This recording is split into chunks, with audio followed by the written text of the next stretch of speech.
Welcome to the Animal and Range Science Inquiry, where we ask students in the Department of Animal and Range Sciences here at Montana State University a little bit about themselves to get a better idea of not only what they're up to, but the types of programs that we have and offer here in the department. I'm Lance McNew, Professor of Animal and Range Sciences here in the department. And today we have graduate student Laura Dykstra. Laura, welcome. Are you ready to answer my questions 3? I am ready. Good. Question number 1. What is your major and why are you pursuing it here? Yeah, I'm a second-year Ph.D. student here in the Animal and Range Sciences department. When I was looking at a grad program, I was a master's student at the University of Connecticut, where most of my work was working with the state agency, deploying transmitters on mallards, and then looking at mallard nest survival and brood survival. In doing that research, I got really interested in using transmitters to study birds, especially in more of an applied management setting. So I saw a position here to work with sharp-tailed grouse, to work with a state agency, look at bird movements and demographics with a really applied management focus of a reintroduction project. So that got me to come out here to Montana State.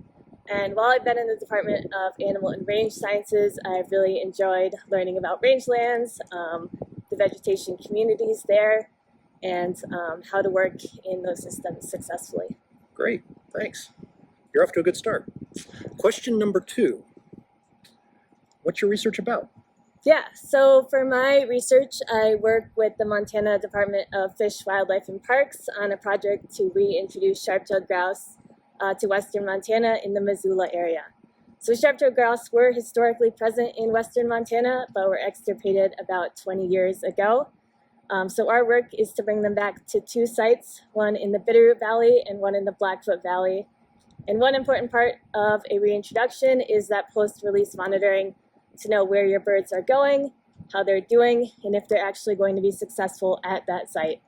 So our work is putting transmitters out on these birds and spending the summer monitoring them to look at their movements, to look at their habitat selection, their survival, and then their reproductive success, to get an idea of how that reintroduction is going and then to inform ongoing reintroduction efforts in future years. Great. Sounds very interesting. Last question. What are you going to do when you're done with your degree here?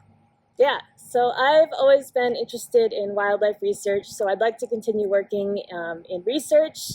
I've considered staying at a university or working for a state or federal agency doing research. I've always been interested in wildlife movement and hope to continue working with either waterfowl or upland game birds like I've done here. All right. Thanks, Laura. Thank you. And thank you all for joining us on the Animal and Range Science Inquiry. Until next time, happy trails.